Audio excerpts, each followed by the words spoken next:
ಸಂಗತ ಲೋಕದ ಕವಿ ದಾರ್ಶನಿಕ ಕನಕದಾಸರು.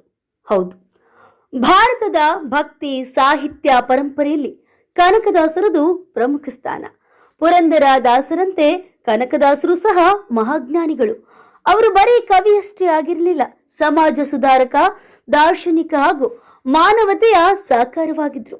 ಅವರ ಕೃತಿಗಳು ಭಕ್ತಿಯ ಪರಮೋನ್ನತ ಸ್ಥಿತಿಯನ್ನ ತೋರಿಸುವುದರ ಜೊತೆಗೆ ಅದರ ಸಾಮಾಜಿಕ ಸಮಾನತೆ, ಮಾನವೀಯ ಮೌಲ್ಯಗಳು ಮತ್ತು ದೈವ ಭಕ್ತಿಯ ಸಾರ್ಥಕತೆಯ ಸಂದೇಶವನ್ನು ಸಾರಿ ನಿಂತಿವೆ. ಹೌದು, ಜಾತಿ, ಮತ, ಕುಲಗಳ ಭೇದ ಭಾವದ ಬಗ್ಗೆ, ಸಮಾಜದ ಪಿಡುಗುಗಳ ಬಗ್ಗೆ ಜನಸಾಮಾನ್ಯರಿಗೆ ಅರ್ಥವಾಗುವ ಭಾಷೆಯಲ್ಲಿ ತಮ್ಮ ಕೃತಿಗಳಲ್ಲಿ ತಿಳಿಸಿ ಸಾಮಾಜಿಕ ಕ್ರಾಂತಿಯನ್ನೇ ಮಾಡಿದ ಹಾಗೂ ಮನುಜ ಕುಲವು ಸನ್ಮಾರ್ಗದತ್ತ ಸಾಗಲು, ಸಾಮಾಜಿಕ ಪರಿವರ್ತನೆಯನ್ನು ತರಲು ಹೋರಾಡಿದ ಶ್ರೇಷ್ಠ ಸಂತರೇ ಕನಕದಾಸರು. ಇವರು 1508ರಲ್ಲಿ ಹಾವೇರಿ ಜಿಲ್ಲೆಯ ಶಿಗ್ಗಾಂವ್ ತಾಲೂಕಿನ ಬಾಡ ಎಂಬ ಗ್ರಾಮದಲ್ಲಿ ಕುರುಬ ಜನಾಂಗದ ಸುಸಂಸ್ಕೃತ ಮನೆತನದಲ್ಲಿ ಜನಿಸ್ತಾರೆ. ಅವರ ತಂದೆ ಬೀರಪ್ಪ ನಾಯಕ ಮತ್ತು ತಾಯಿ ಬಚ್ಚಮ್ಮ. ಅವರು ಕೂಡ ದೈವ ಭಕ್ತರಾಗಿರ್ತಾರೆ. ಮನೆಗೆ ಕುಲದೀಪಕನಾಗುವ ಒಬ್ಬ ಮಗನನ್ನ ಕರುಣಿಸಿ ಎಂದು ದಂಪತಿ ಹೊತ್ತ ಹರಕೆಯಂತೆ ದೇವರ ಅನುಗ್ರಹದಿಂದ ಅವರಿಗೆ ಗಂಡು ಮಗು ಜನಿಸುತ್ತೆ. ಆ ಮಗುವಿಗೆ ತಿಮ್ಮಪ್ಪ ಎಂದು ನಾಮಕರಣ ಮಾಡ್ತಾರೆ. ಆ ತಿಮ್ಮಪ್ಪನೇ ಮುಂದೆ ಶ್ರೇಷ್ಠ ಸಂತ ಕನಕದಾಸನೆನಿಸ್ಕೊಳ್ತಾರೆ. ಹೌದು, ವ್ಯಾಸರಾಯರ ಅಚ್ಚುಮೆಚ್ಚಿನ ಶಿಷ್ಯರಾಗಿದ್ದ ದಾಸರು ಮಧ್ವ ತತ್ವಶಾಸನವನ್ನ ಕಲಿತು ಉಡುಪಿಯ ಶ್ರೀಕೃಷ್ಣನ ಪರಮ ಭಕ್ತರಾಗ್ತಾರೆ. ಕಾಗಿನೆಲೆ ಆದಿಕೇಶವನ ಅಂಕಿತ ನಾಮದೊಂದಿಗೆ ತಮ್ಮ ಕೀರ್ತನೆ, ದಾಸವಾಣಿ ಮತ್ತು ತತ್ವಪದಗಳನ್ನ ರಚಿಸಿ ಜಗತ್ತಿನಾದ್ಯಂತ ಹೆಸರುವಾಸಿಯಾಗಿ ದಾಸರಲ್ಲಿ ಕವಿ, ಕವಿಗಳಲ್ಲಿ ದಾಸ ಎಂಬ ಹೆಗ್ಗಳಿಕೆಗೆ ಪಾತ್ರರಾಗ್ತಾರೆ. ಕನ್ನಡ ಹರಿದಾಸ ಪರಂಪರೆಯಲ್ಲಿ ದಿಟ್ಟ ಹೆಜ್ಜೆ ಇಟ್ಟ ಕನಕದಾಸರು ಕೀರ್ತನೆ, ಮುಂಡಿಗೆ, ಉಘಾಭೋಗ, ಸುಳಾದಿ, ದಂಡಕಗಳು ಮುಂತಾದ ಪ್ರಕಾರಗಳಲ್ಲಿ ಕೈಯಾಡಿಸ್ತಾರೆ. ಮೋಹನದಾಸಿ ತರಂಗಿಣಿ, ನಳಚರಿತ್ರೆ, ಹರಿಭಕ್ತ ಸಾರ ಎಂಬ ಮಹೋನ್ನತ ಕಾವ್ಯಗಳನ್ನ ನೀಡಿ ನಿತ್ಯ ಬದುಕಿನಲ್ಲಿ ಅಳವಡಿಸಿಕೊಳ್ಬೇಕಾದಂತಹ ಮೌಲ್ಯಗಳನ್ನ ತಿಳಿಸ್ತಾರೆ. ಕುಲವೆಂದು ಹೊಡೆದಾಡಿದಿರಿ, ನಿಮ್ಮ ಕುಲದ ನೆಲೆಯನ್ನೇನಾದರೂ ಬಲ್ಲಿರ ಬಲ್ಲಿರ ಎಂಬ ಗೀತೆಯ ಮೂಲಕ ಸಮಾಜದಲ್ಲಿನ ಜಾತಿ ವ್ಯವಸ್ಥೆಯ ವಿರುದ್ಧ ಸಮರ ಸಾರ್ತಾರೆ.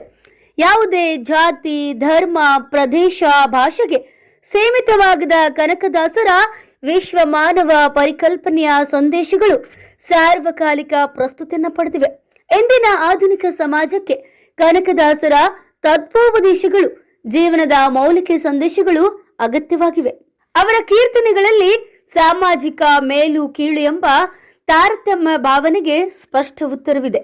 ಭಕ್ತಿಯ ಮೂಲಕವೇ ಸಮಾನತೆ, ಸಹೋದರತ್ವ, ದೈವೇನ್ವೇಷಣೆ ಮತ್ತು ದೈವದ ಜೊತೆ ಸಂವಾದದ ಮಾರ್ಗವನ್ನು ಸಹ ಅವರು ಬೋಧಿಸ್ತಾರೆ. ಕನಕದಾಸರ ಬೋಧನೆಯಲ್ಲಿ ದಾಸರ ಪದಗಳೆನ್ನುವ ಕೀರ್ತನೆಯ ರಚನೆಗಳು ಪ್ರಮುಖವಾಗಿವೆ.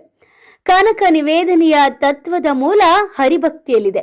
ಆದರೆ ಆ ಭಕ್ತಿ ಕೇವಲ ಆಚರಣೆಗಷ್ಟೇ ಸೀಮಿತವಾಗಿರದೆ ಸಾಮಾಜಿಕ ಕ್ರಾಂತಿಯ ರೂಪವನ್ನು ಪಡೆದಿದೆ.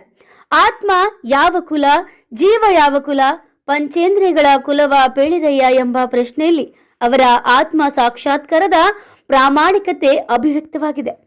ಕನಕದಾಸರು ದೈವ ಸಾಧನೆಗೆ ಯಾವುದೇ ವರ್ಣ, ಕುಲ, ಭೇದಗಳು ಅಡ್ಡಿಯಾಗಬಾರದಂತ ಸಾರಿದ್ದಾರೆ. ಹಾಗೆ ಹರಿಯನ್ನು ಸಹ ದಾಸತ್ವದ ಮೂಲಕವೇ ಪ್ರಶ್ನಿಸಿದ್ದಾರೆ.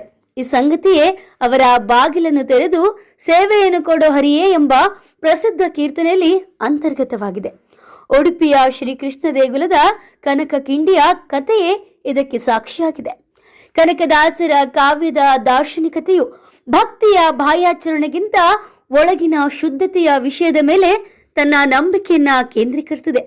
ಅವರ ಕೃತಿಗಳಲ್ಲಿ ಅಜ್ಞಾನ, ಅಹಂಕಾರ, ಸ್ವಾರ್ಥ, ಅನ್ಯಾಯದ ವಿರುದ್ಧದ ಧ್ವನಿ ಹಾಗೂ ಸತ್ಯದ ಪರ ಇರುವ ವಿವೇಕದ ಬದ್ಧತೆ ಸ್ಪಷ್ಟವಾಗಿ ಕಾಣಸಿಗ್ತದೆ.